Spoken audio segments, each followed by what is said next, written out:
ട്രെയിനിൽ യുവതിയെ പീഡിപ്പിക്കാൻ ശ്രമമെന്ന പരാതി. തിരുവനന്തപുരത്ത് ജോലി ചെയ്യുന്ന മേഘാലയ സ്വദേശിയായ 30-കാരിയുടെ പരാതിയിൽ റെയിൽവേ പോലീസ് കേസെടുത്തു. ഗോഹട്ടിയിൽ നിന്ന് ട്രെയിനിൽ കയറിയ മലയാളി യുവാവിനെ തിരിച്ചറിഞ്ഞിട്ടില്ല. 15-ാം തീയതി പുറപ്പെട്ട് 17-ന് രാത്രി തിരുവനന്തപുരത്തെത്തിയ ഗോഹട്ടി എക്സ്പ്രസിലാണ് പീഡന ശ്രമം.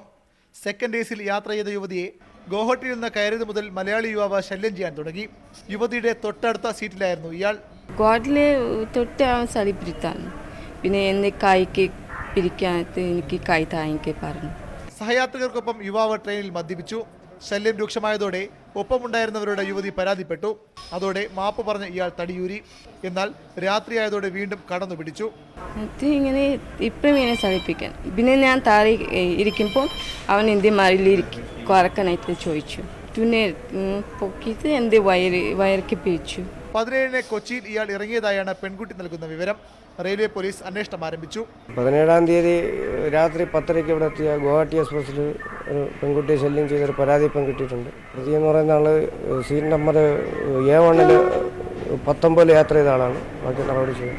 ഗോഹട്ടി മുതൽ തിരുവനന്തപുരം വരെ യാത്ര ചെയ്തിട്ടും പോലീസോ RPF ഒരിക്കൽ പോലും കമ്പാർട്ട്മെന്റിൽ എത്തിയില്ലെന്ന പരാതിയും പെൺകുട്ടിക്കുണ്ട്. ന്യൂസ് 18 തിരുവനന്തപുരം.